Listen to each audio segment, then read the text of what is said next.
Thunderbolts recently saw Yelena Belova return to the Marvel Cinematic Universe, MCU, with her story following a very similar pattern to her big sister and predecessor, Natasha Romanoff, aka Black Widow. Natasha Romanoff was a member of the original Avengers team, who, despite having no superpowers, was a super spy capable of extraordinary feats of espionage, coercion, and combat. Nat was in some ways the heart of the Avengers team, and it is fitting that her younger sister, Yelena Belova, should take on that mantle among her new team. Thunderbolts was initially seen as being a ragtag group of mercenaries and assassins that add up to B-list heroes. However, as the film cleverly reveals, this is actually a story about the formation of the new Avengers. Along the way, the team has a lot to learn, and their becoming a team is cemented through intense events such as the impending destruction of New York. And while these similarities between the two Avengers teams are striking, it's even more interesting when exploring the overlap in the stories of Yelena and Natasha on their way to becoming Earth's mightiest heroes. Natasha and Yelena have a lot in common despite not being blood relatives.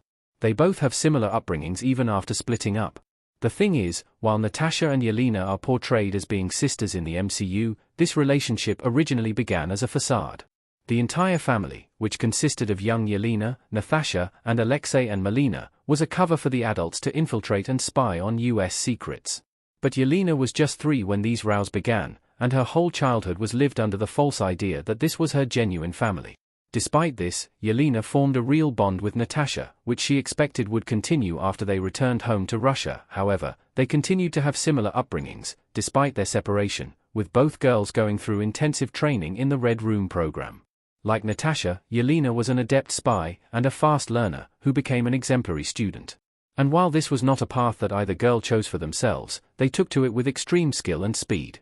And after their time spent serving this corrupt institute was over, both would begin working for secretive US government agencies to take part in missions that put their incredible and unique skill sets to good use.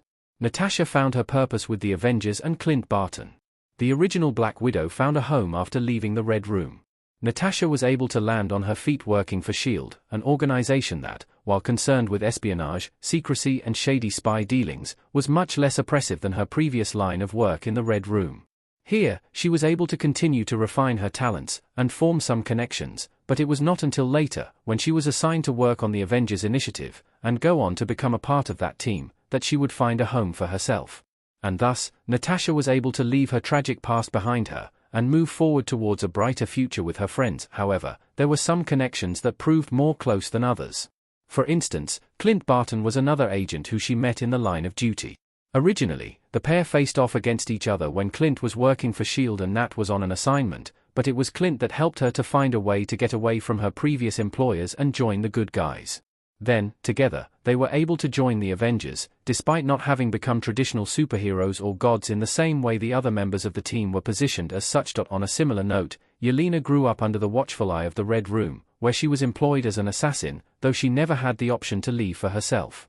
When she was eventually freed from the grasp of the organization, it was due to her sister, Nat, returning and helping to shut down the Red Room once and for all. At that point, Yelena was recruited to work as an agent for the director of the CIA in a strictly secretive capacity, handling the dirty work that couldn't be legitimately handled by the front-facing government agency. Then, when Yelena met Bob while on an assignment that was meant to be her last, she found herself drawn together with a team. This was a big change from her history of working alone, and it was a challenge at first, but as noted by her father, Alexei, joining with others led to Yelena getting her light back. Having become tired and disillusioned with her life as a gun for hire, Yelena yearned for more, and Bob played a key role in that. It was thanks to her close bond with Bob, and their shared baggage that Yelena was able to find her new purpose and family in the MCU. Both Black Widows rushed towards death to save their friends. Sacrifice was a big part of the journey for the Black Widows.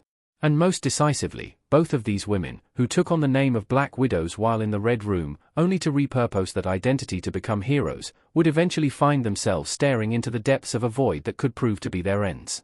For Natasha, this was when she and Clint were sent to Vorma to retrieve the Soul Stone in order to undo Thanos' snap. In exchange for the stone, a sacrifice needed to be made of something most precious to the intended recipient of the stone. Both Clint and Natasha rushed to sacrifice themselves for each other, but Nat ultimately won that duel. Yelena, years later, would find herself developing a bond with Bob Reynolds through their shared pain. While Bob's manifested into a terrible creature known as the Void, Yelena recognized that Bob must be somewhere inside the darkness. Having already been prepared to step into the unknown, Yelena chose to fearlessly step into the unknown, being consumed by the void. While she did survive, there was no guarantee, and in this way, Yelena Belova's story beautifully resembles that of her older sister, Natasha Romanoff. Now, both will be remembered as Earth's mightiest heroes in the MCU well beyond the events of Thunderbolts star.